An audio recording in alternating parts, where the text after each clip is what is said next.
Comienza la grabación. Bueno, bienvenidos a todos los que pudieron conectarse ahora y a quienes nos van a ver después por el canal de YouTube.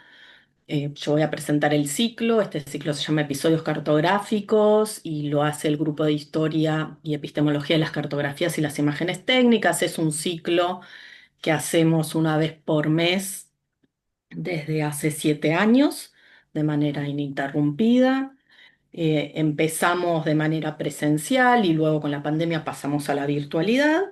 Y la idea acá es que invitamos a investigadores, investigadoras que estén trabajando sobre temas que nos convocan, ¿no? Desde el punto de vista de las imágenes técnicas o desde el punto de vista de las cartografías y exponen unos minutos y después tienen una discusión con el grupo y con los invitados en cuestión. Y bueno, y cuando ampliamos a que se grabe el ciclo, por supuesto que también quedan abiertos los comentarios del canal de YouTube para quien quiera comentar debajo. Bueno, Carla va a presentar a la expositora de esta ocasión. Carla. Sí, gracias Mari por la presentación. Ahora quiero decir unas poquitas palabras sobre Elina Duce-Espina, que es nuestra invitada, y así una semblanza sintética. Es licenciada en Artes por la Facultad de Filosofía y Letras de la UBA. Actualmente es doctoranda en Historia y Teoría de las Artes, también en la Facultad de Filosofía y Letras de la UBA, y becaria doctoral del Consejo Nacional de Investigaciones Científicas y Técnicas, CONICET. Entre sus antecedentes, está diplomada en Preservación del Patrimonio de Archivos Sonoros y Audiovisuales por la Escuela Nacional de Conservación, Restauración y Museografía Manuel del Castillo Negrete de México. También es diplomada en Preservación y Restauración Audiovisual por la Facultad de Filosofía y Letras de la UBA y diplomada en Investigación y Conservación Fotográfica Documental en la Facultad de Filosofía y Letras de la UBA.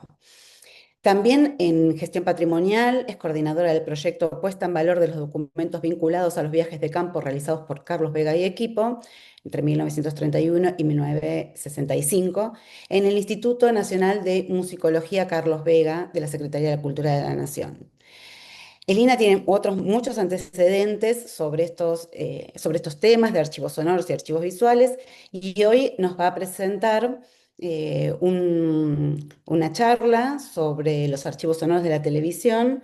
Así que Elina, te cedo la palabra. Si quieres también agregar algo sobre la presentación que hice, sentite libre de agregar lo que entiendas. A todos les pedimos por favor que silencien los micrófonos y está habilitado el chat por si quieren hacer alguna pregunta que vamos a recoger al final de la presentación de Lina. Bueno, muchas gracias. Hola a todos y a todas. Se ve bien, ¿no? Lo que compartí recién, sí. Sí, perfecto. Buenísimo. Bueno, muchas gracias por la presentación. Nada que agregar. Y muchísimas gracias, bueno, a Carla y obviamente a todo el equipo por la invitación. Me pone como muy contenta el interés que despertó el tema con el que estoy trabajando y además me genera mucho entusiasmo como el intercambio que se va a generar después. Así que muchas gracias.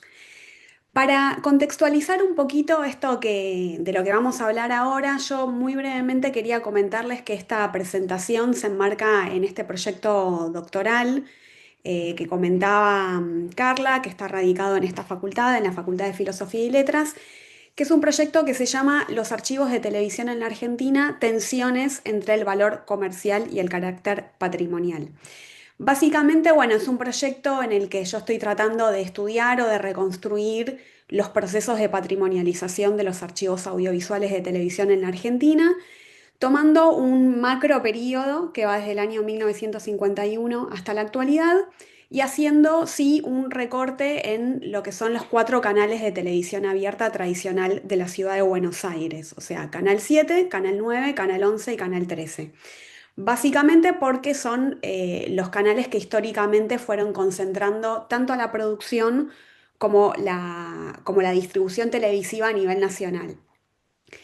De todos modos, igual como una aclaración también importante como para delimitar o aclarar un poquito más el objeto de estudio, es que en la medida en que estoy tratando de analizar estos procesos de patrimonialización, yo trabajo tanto con la producción documental como con la circulación que tienen los contenidos provenientes de estos cuatro canales.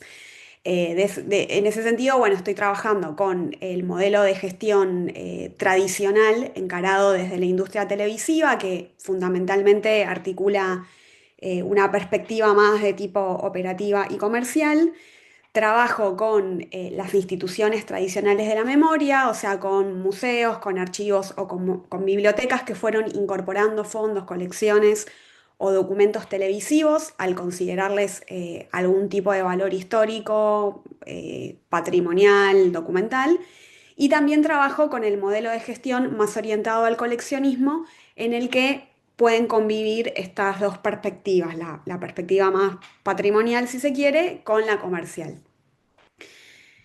Carla a mí me había comentado que muchos de estos episodios cartográficos empezaban o trabajaban con imágenes. Entonces, a modo de disparador, yo traje esta imagen que es como una imagen genérica de una señal o de una carta de ajuste televisiva, ¿no? La verdad que, bueno, estuve pensando un poco en esta imagen para traer. Y me pareció como un desafío pensar cuál podía llegar a ser una imagen representativa para hablar de los archivos de televisión en la Argentina. Y un poco, bueno, como que me pasaron dos cosas. O sea, en primer lugar, me pasó que no hay mucha disponibilidad de imágenes al respecto, porque, bueno, institucionalmente como que los archivos de televisión están bastante subrepresentados en nuestra sociedad. Y después la otra cosa que me pasó es que tal vez se me vinieron como a la imagen, a la cabeza imágenes en blanco o imágenes que no están, porque bueno, la realidad es que por distintas cuestiones la mayoría de los contenidos de la televisión nacional están perdidos. Entonces, bueno, como que la televisión argentina está como muy atravesada por una ausencia, ¿no? O sea, es una ausencia que a nosotros hoy por hoy nos resuena como una falta, pero que yo siempre digo que es una ausencia que la tenemos que pensar también como una condición inherente a la lógica de la industria televisiva.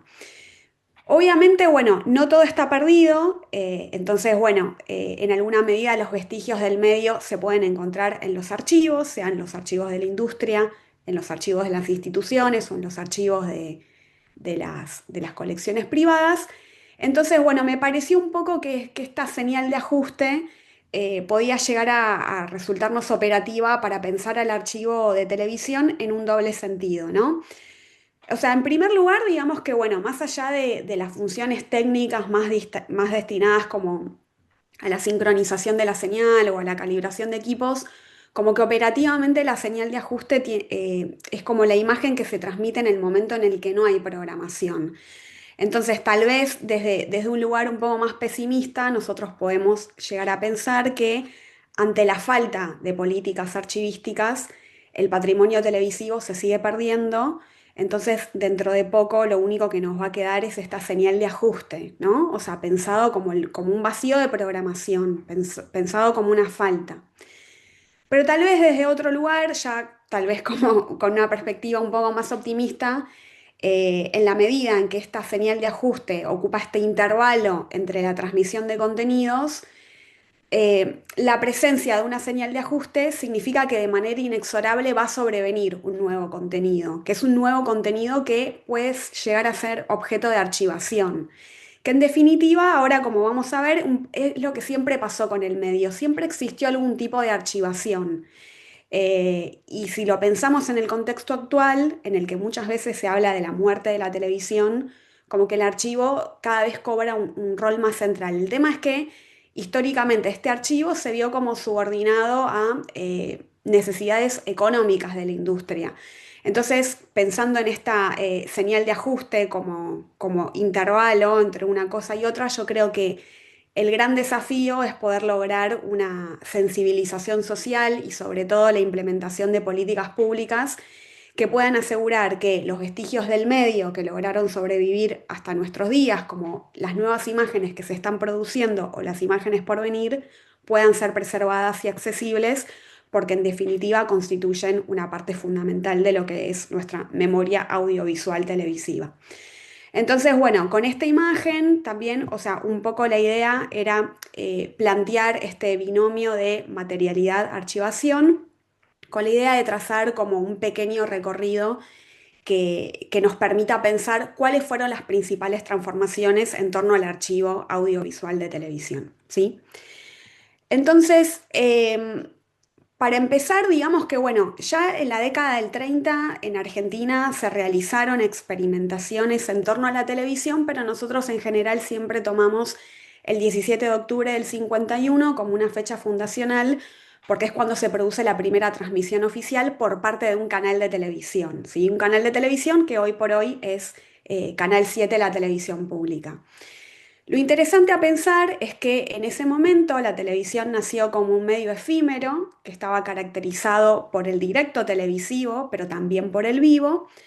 Entonces nosotros nos encontramos con un contenido audiovisual que se transmite en un esquema tradicional de punto a multipunto fijo, que se desvanece en el momento en el que se recibe, en el momento en el que se recepciona. Entonces no hay una materialidad fijada en un soporte susceptible a ser archivada. Esto, de todos modos, de ninguna manera quiere decir que la televisión no producía registros. De hecho, para la cobertura periodística, lo que hacía el noticiero de Canal 7 era filmar en 16 milímetros notas que después eran emitidas y que luego de ser emitidas eran archivadas. Este entonces es como un poco el origen de los archivos audiovisuales de televisión en la Argentina, de producción propia, ¿no? Y acá digo producción propia porque el área de artística también tenía un archivo, que era un archivo que se llamaba Filmoteca, que era un archivo que principalmente lo que hacía era acopiar películas o series extranjeras para la emisión. Entonces, en estos primeros años, la programación por fuera de estas notas del noticiero no se grababa porque, esto que les decía, iba en vivo, ¿no? Puede ser que tal vez alguna vez haya habido algún tipo de filmación ocasional, pero no había una práctica sistemática de filmación en ese caso y mucho menos de archivación de los contenidos artísticos.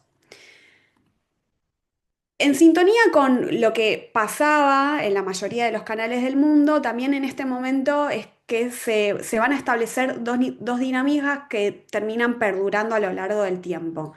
La primera es que el registro y la archivación televisiva es absolutamente fragmentaria. Yo recién les contaba que el noticiero guardaba notas y estas notas entonces quedaban descontextualizadas de la emisión, ¿no? Y con algunos matices, esta dinámica sobrevive en la actualidad porque los programas que se guardan unitariamente sin las pausas comerciales. Por lo tanto, esto que les decía, los programas quedan descontextualizados de lo que en términos de Raymond Williams es el flujo televisivo. Y el otro aspecto también que se instaura en este momento es el hecho de que en los canales de televisión el archivo de noticias y el archivo de artística van a funcionar de manera separada y de manera bastante autónoma. Entonces tenemos, digamos, como un primer momento en el que lo que prima es la efemeridad del vivo y en el que la materialidad y la archivación son fragmentarias y responden a necesidades operativas de la emisora. Ya en la década de 1960 se produce una primera transformación vinculada sobre todo a la emergencia de nuevos canales de televisión en el marco de la consolidación de un modelo comercial. Y por otro lado, también una gran transformación es la aparición del videotape como una tecnología principalmente de registro y de emisión. En primer lugar, bueno, en el año 1960 se funda Canal 9 con capitales de NBC, aparece también Canal 13 de la mano de CBS y ya en 1961 aparece Canal 11 también con capitales extranjeros, en este caso de ABC. En este contexto también empiezan a aparecer algunos canales en el interior del país, pero la realidad es que la programación de estos canales de las provincias quedó bastante subordinada o centralizada por Buenos Aires. Y en este proceso es interesante que Canal 13, en ese momento bajo la dirección de Goar Mestre, lleva bastante la delantera y sistematiza un sistema mediante el cual lo que hace el canal es grabar la pantalla con una cámara de 16 milímetros, justamente con el objetivo de capturar los programas en fílmico, que después eran distribuidos a los canales de las provincias que los terminaban emitiendo a través de un telecinado.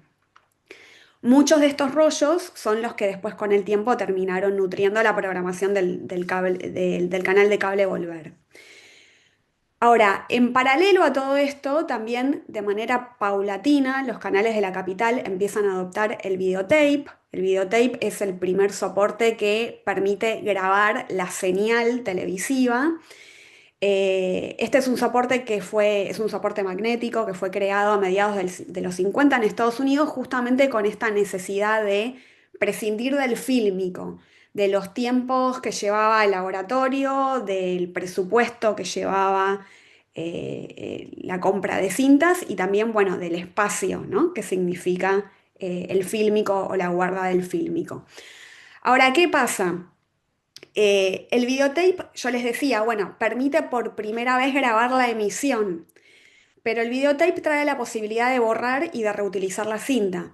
Entonces, paradójicamente, este soporte también significó la pérdida de mucho material. Además, bueno, en ese momento los soportes eran caros, entonces, bueno, un poco también no quedaba otra que reutilizarlos. Entonces, bueno, digamos que como no existía todavía una conciencia de tipo patrimonial de guarda, el videotape y luego el videocassette, principalmente cumplió tres funciones. O sea, en primer lugar, o sea, lo que permitió es esto, poder grabar algunos programas, lo cual fue bastante positivo, sobre todo para aquellas producciones que requerían de una realización un poco más cuidada. Entonces, bueno, en vez de ir al vivo, el videotape lo que permitía era, bueno, grabar los programas, si había un error, volver a grabarlo y después editarlo y emitirlo.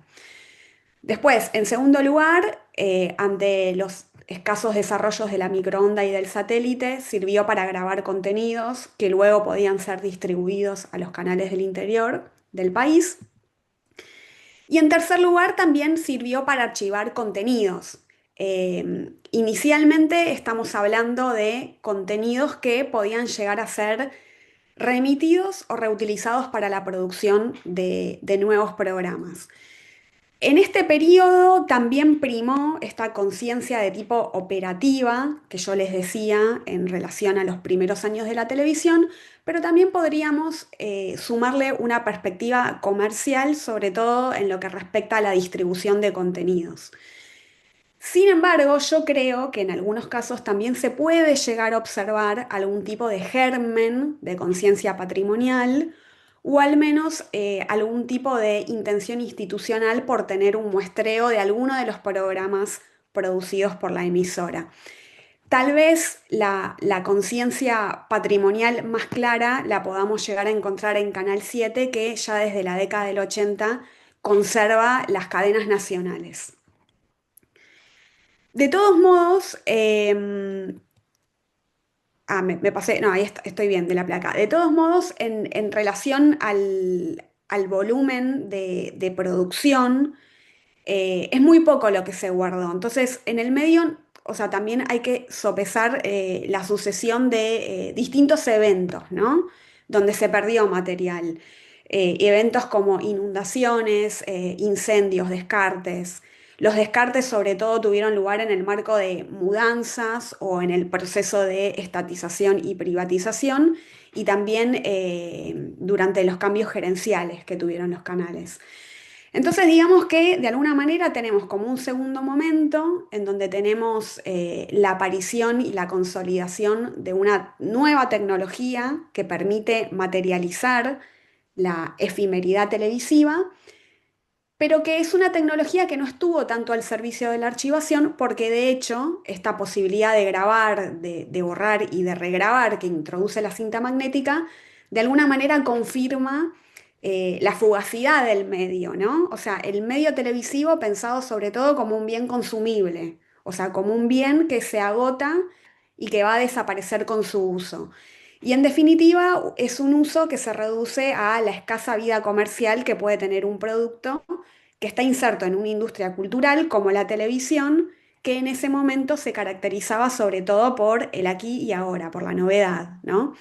Entonces, bueno, en sintonía con esto, la lógica de la archivación seguía estos principios. Se archivaba lo que podía llegar a ser reutilizado o lo que podía llegar a tener un poquito más de vida útil.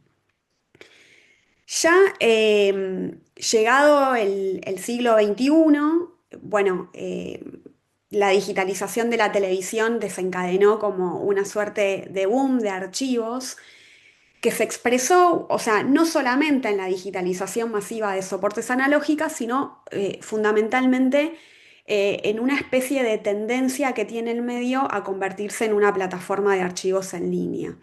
Esto se puede ver en distintos aspectos, ¿no? O sea, ya sea porque los canales transmiten o suben parte de sus contenidos a YouTube o a otras redes sociales, o bien porque las cableras reconvierten sus servicios tradicionales en plataformas de distribución multisoporte en el que el sistema del broadcast empieza a ser desplazado por un sistema de tipo on demand, ¿no? Más bien direccional, interactivo y personalizado, en el que cada usuario puede navegar por una especie de catálogo digital de archivos televisivos.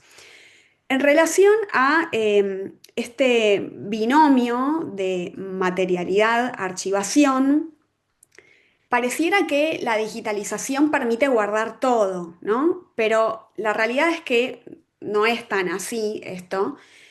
Obviamente que el almacenamiento digital ocupa menos espacio que el almacenamiento analógico, pero igualmente conlleva bastante presupuesto, conlleva bastante infraestructura tecnológica.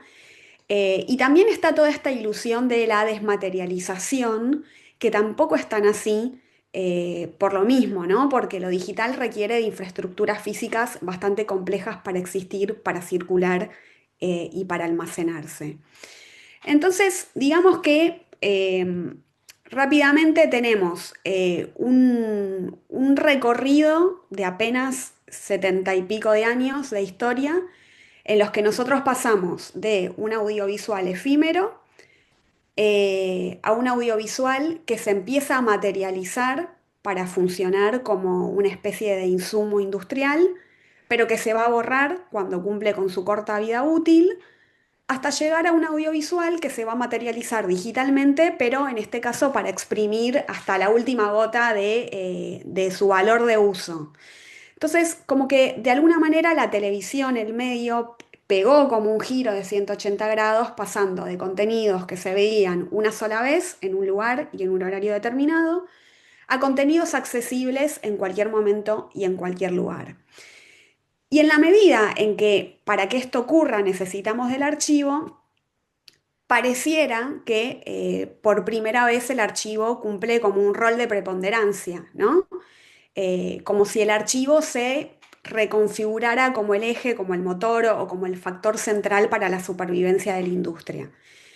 Y acá me parece a mí que se abre como una gran paradoja porque podríamos pensar que este renovado interés por el archivo viene de la mano de la preservación.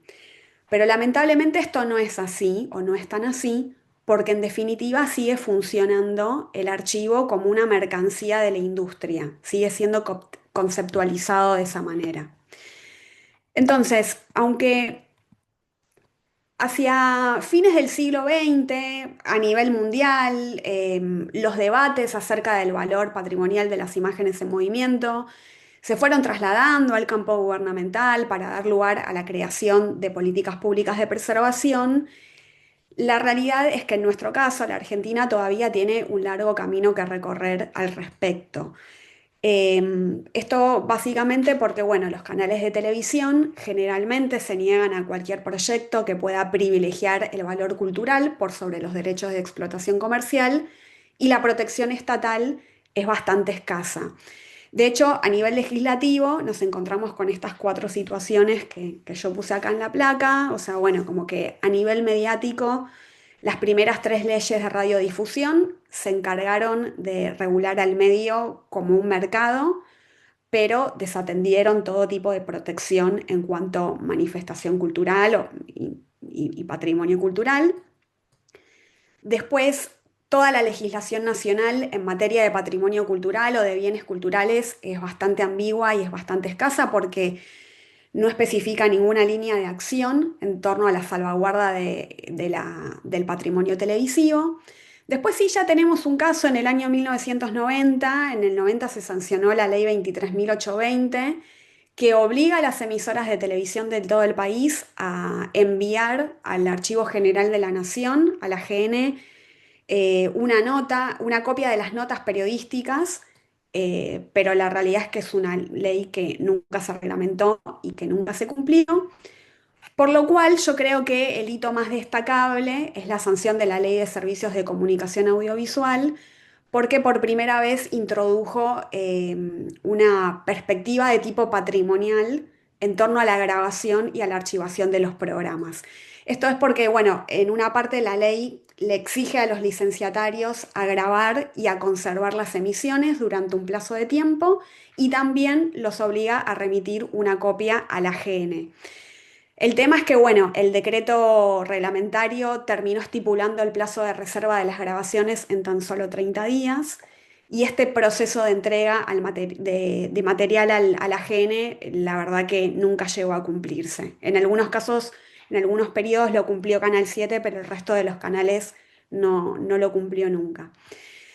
Así todo, sí es importante destacar que en el artículo 138 de la Ley de Medios, se contempla que los archivos de Radio y Televisión Argentina, Sociedad del Estado, pueden ser identificados de valor histórico y cultural, y es a partir un poco de este artículo que por un decreto presidencial de Cristina Fernández de Kirchner, en el año 2013 se creó el Archivo Histórico de RTA, que bueno, es un archivo que tiene una normativa bastante particular porque formula disposiciones bastante inéditas para la Argentina, como la preservación y el reconocimiento histórico-cultural de los archivos de televisión, la repatriación documental y el acceso universal vía Internet. Lo cierto igual es que, bueno, a lo largo de su historia, el Archivo Histórico de RTA sufrió algunos problemas, algunos conflictos, pero bueno, digamos que más allá de estos vaivenes institucionales, al menos podemos decir que hay una normativa que apunta al patrimonio televisivo del Estado, pero no hay ninguna normativa que apunte a los contenidos vinculados a los canales privados.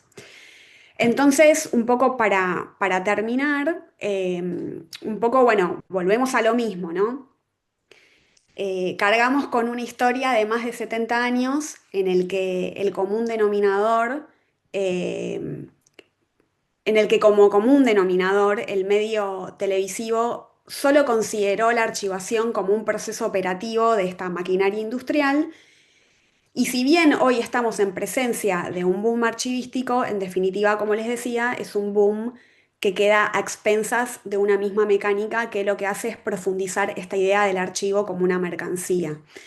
Entonces, sin la aplicación de políticas públicas, es bastante difícil poder revertir esta tendencia de la destrucción del patrimonio. Eh, un poco lo que pasa es esto, que la supervivencia de la memoria audiovisual termina quedando a expensas de hechos fortuitos. O sea, en primer lugar, de la buena voluntad que pueden llegar a tener las emisoras, de la buena voluntad de alguna que otra institución pública que resguarda alguna que otra colección televisiva. eh, pero bueno, también la realidad es que estas instituciones que generalmente resguardan material televisivo, bueno, terminan como relegando en un segundo plano el tratamiento de estos materiales frente a la hegemonía de otro tipo de documentos. Y después, bueno, en tercer lugar, esto, quedamos también a expensas de la buena voluntad del trabajo anónimo que pueden llegar a tener algunos coleccionistas. Pero bueno, también es importante destacar que el trabajo de los coleccionistas muchas veces se ve limitado ante las disposiciones del régimen de la propiedad intelectual, que le otorgan a la figura del autor un poder bastante monopólico por sobre la obra. Entonces, bueno, un poco lo que pasa es que este binomio de materialidad-archivación que fuimos planteando desde el principio se fortalece desde el mercado, pero se diluye como un ya sea ante la acción o a la omisión de distintos actores, ya sea por este valor utilitario y comercial que le asigna el propio medio, o ya sea por la desidia de un Estado que nunca termina de valorar la importancia de la preservación de la memoria audiovisual televisiva de nuestro país. Así que bueno, con esto yo termino la presentación. Les agradezco por la escucha y, y bueno, los escucho yo ahora. Gracias, Elina. Excelente presentación, súper interesante. Como te dije en otra oportunidad, cuando te invité a participar, porque me parece que tus temas y tus interrogantes son muy pertinentes para las líneas de trabajo que desarrollamos en el GESIT. Y además es un tema novedoso. Realmente estás creando un nicho que tiene mucho para explorar. Así que primero, gracias por la presentación, por haber aceptado la invitación y por haberte tomado el tiempo de preparar esto. Y bueno, dejamos así, abrimos las preguntas, los comentarios. Andrea. Sí, Lina, felicitaciones. También me gustó mucho la Gracias. presentación. Y quería consultarte algo relacionado porque hablaste de las leyes de archivación y de archivación. Y quería saber si dentro de tu investigación tenías pensado continuar o analizar algún aspecto relacionado con la censura, con archivos que pudieron haber estado censurados y, digamos, meterte con esa temática. Sí, gracias, Andrea. Sí, es una parte de la línea de investigación. Me está costando un poco porque es difícil como encontrar estos casos. Em, tengo un caso de un programa de Canal 13 que se llamaba El Buscavidas, que los autores comentan que se borró en Canal 13 eh, por la afiliación política de los autores y en ese momento de Luis Brandoni, que era uno de los actores. Y después, bueno, hay algunos casos más vinculados, bueno, obviamente con la dictadura, sobre todo el archivo de Malvinas, que está en televisión pública, que hay muchos testimonios de trabajadores que comentan que, bueno, en su momento, bueno, los militares censuraban mucho el material que llegaba de las islas previo a la emisión, pero que incluso después de que termine la dictadura se han llevado material, etcétera. Y ahí es interesante también siempre rescatar un poco como el accionar anónimo de los trabajadores, que en muchos casos hasta poniendo en riesgo su trabajo, escondieron material en entrepisos o abajo de baldosas. Eh, pero sí, hay algunos casos así, o sea, lo tengo en cuenta, pero es un poco como difícil en armar el corpus, digamos. Pero Por sí. supuesto. Gracias, Aline. Yo tenía una pregunta para hacerte, Lina, respecto del contexto, cómo estos procesos se dan en otros casos, bueno, en América Latina o en Estados Unidos, cómo si son contemporáneos, cómo se da la cuestión de la tecnología y el archivo en otros países. Sí, en general no soy una estudiosa, ¿no? Obviamente del resto del mundo, pero en general los procesos son bastante similares, sobre todo en lo que tiene que ver con las tecnologías. Tal vez, bueno, hay tecnologías que llegan más tardes en otros países, pero todo lo que tiene que ver un poco como con la conceptualización y con eso, esto es todo bastante similar. El hecho esto que yo les comentaba de archivos desdoblados, generalmente el archivo de noticias va a ir por un lado y el archivo de artística va a ir por otro, también porque los materiales tienen distintos usos. De hecho, un poco si uno mira, que es algo que estoy tratando de indagar ahora, si uno un poco investiga como los convenios de trabajo de lo que es prensa televisada y lo que es Sindicato Argentino de Televisión, la figura del archivista o del catalogador son distintas y tal vez el de prensa tiene un poco más de peso, sobre todo porque el archivo de noticias es más susceptible de ser reutilizado en la producción periodística. Pero en general esto en los canales del mundo pasa esto también y también lo que pasa mucho es el hecho de una primera concepción operativa donde no hay desde el vamos una concepción patrimonial sobre las imágenes. o sea, no lo tuvo la industria del cine, entonces como que para la televisión fue mucho peor. Y después el hecho esto también de los archivos fragmentados, ciclos televisivos que no están completos, ciclos que directamente no están, o programas que no están completos, porque se guarda, no sé, un magazine, por ejemplo, y hay una entrevista a una figura, entonces, bueno, se guarda la entrevista a esa figura, pero el resto se descarta. En ese sentido es como bastante similar en todo el mundo. Tal vez sí en Estados Unidos o en algunas partes de Europa hay como una tradición como más concienzuda sobre los archivos. De hecho, creo que ahora no tengo bien la fecha, pero creo que fue en el 77 que se fundó la FIAT, que es la Federación Internacional de Archivos de Televisión, que bueno, que Argentina no forma parte, de ningún canal forma parte de esa federación, que es una federación que es interesante porque está muy pensada desde la industria, pero también tiene ese costado como de la valoración cultural y patrimonial. Y también un poco lo que pasa a nivel internacional es que tal vez los canales que tienen más esta conciencia patrimonial en general son los canales del Estado. Y eso un poco es lo que pasa acá en Argentina, con el caso de la aparición del archivo histórico de RTA, que es el archivo que nuclea Canal 7 y Radio Nacional. Yo tenía una pregunta, Elina. Bueno, primero, gracias, muy interesante tu exposición. No te Gracias, había Elina. escuchado nunca, súper interesante. Tengo como algunas preguntas como muy específicas.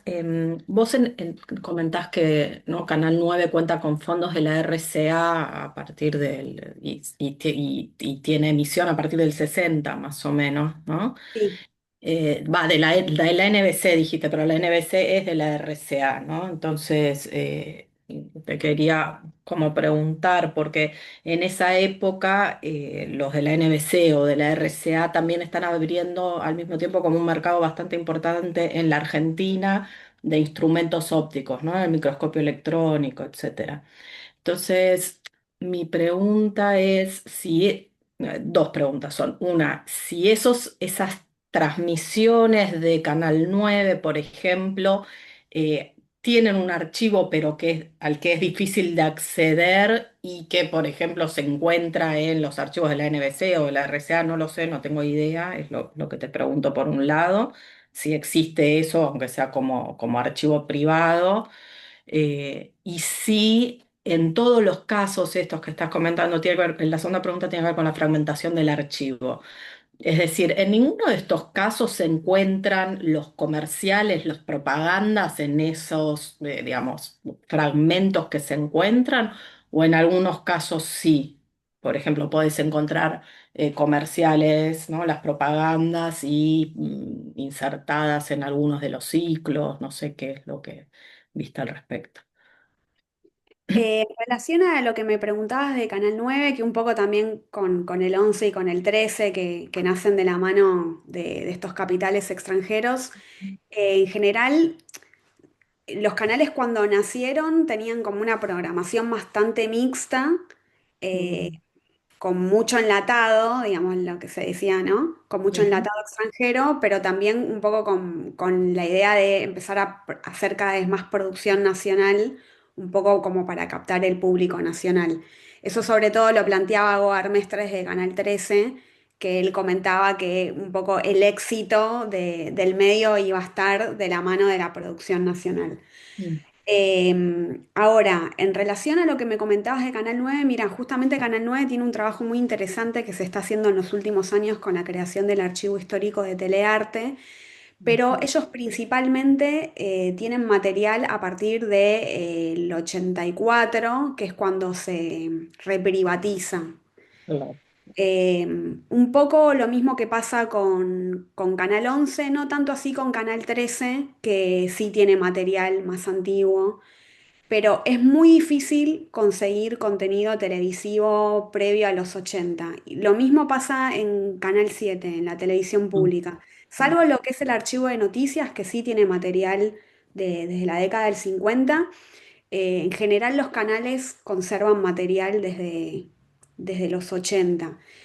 Em, yo no tengo, es algo que me interesa como investigar, que en su momento lo hablé con algunas personas que forman parte de la Fiat, a ver si puede llegar a haber material de, o sea, archivo argentino en otros canales Claro, eh, del mundo. Yo la claro. verdad que no lo sé, no lo tengo relevado, o sea, que yo sepa, no.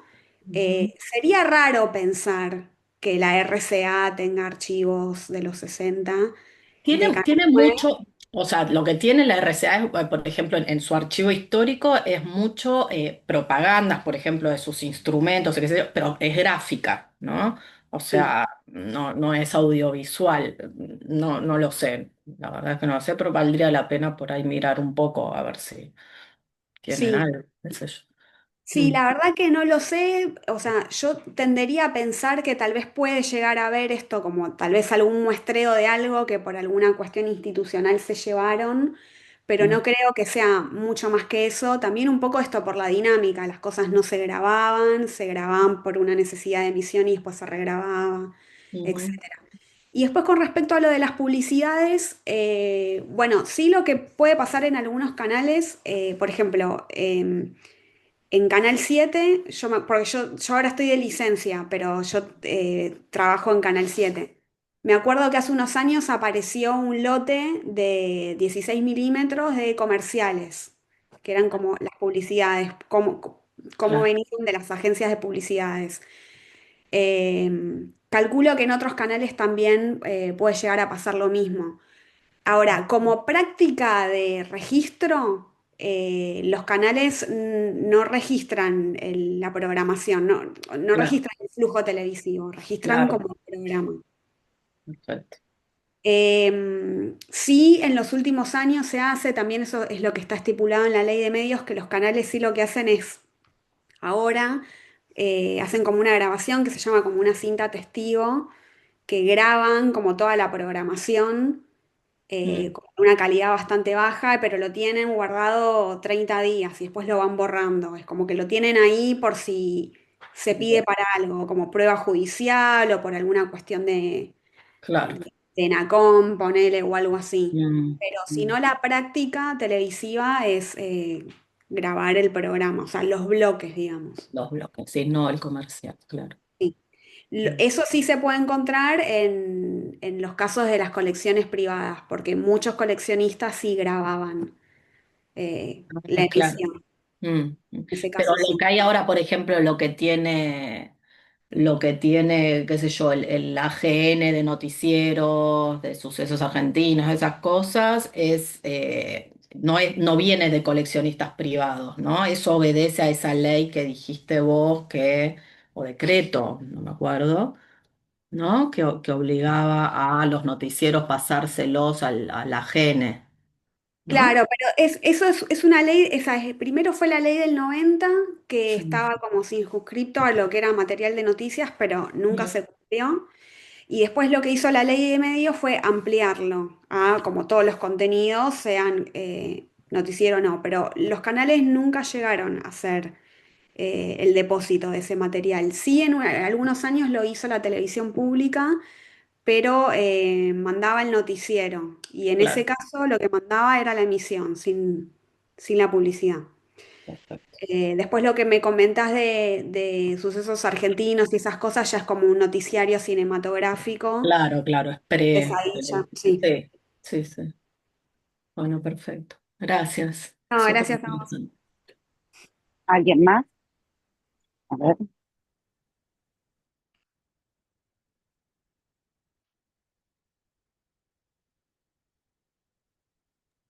¿algún comentario? Elina, ¿querés agregar algo? Em, no, creo que no. A ver,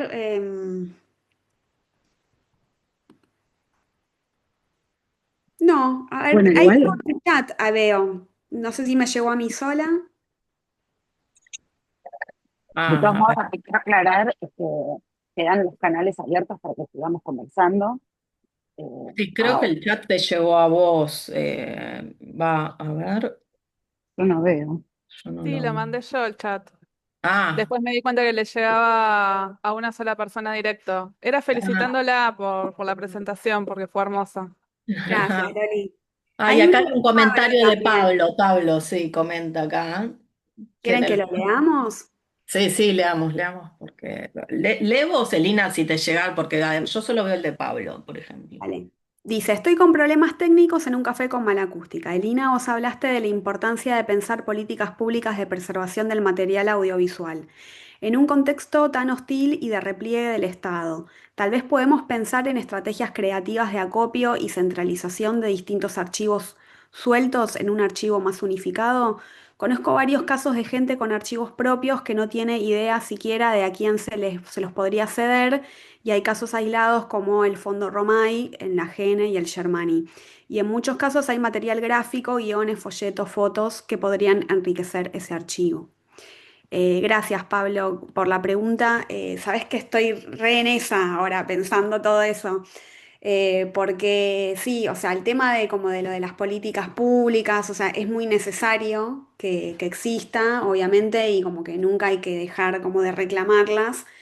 Pero también es cierto que en un país como el nuestro, donde hay muchos vaivenes institucionales y donde hay muy poca continuidad, y donde no hay tal vez tantas instituciones que se puedan hacer cargo de los archivos, como que está bueno también como pensar en como en estrategias como alternativas o paralelas. Eh, no por eso olvidarse del Estado y no reclamar de la necesidad, ¿no? Pero sí. Por eso también a mí me parece muy interesante como el trabajo que hacen los coleccionistas privados, que es un como un mundo donde hay de todo, porque hay gente que tal vez adopta esta perspectiva más que puede tener el canal o la productora de que tiene el material y que hace venta de material y que es como la comercialización del material. Pero después hay mucha gente que está pensando en otras cosas o como que está como construyendo o reconstruyendo la memoria audiovisual desde otro lugar. Y me parece que está bueno como poder poner el foco en eso.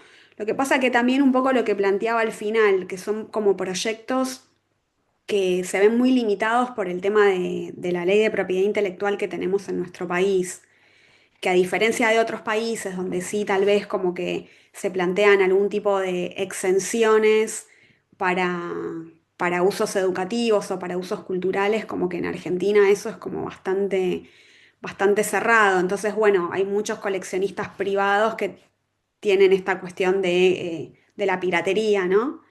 Entonces eso creo que también sería como algo para pensar. Pero sí, está re buena tu pregunta y yo vengo como pensando un montón en eso, en qué otras alternativas, en qué otras formas de construcción con sentido público se pueden desarrollar en un contexto donde, bueno, la construcción desde el Estado es tan frágil.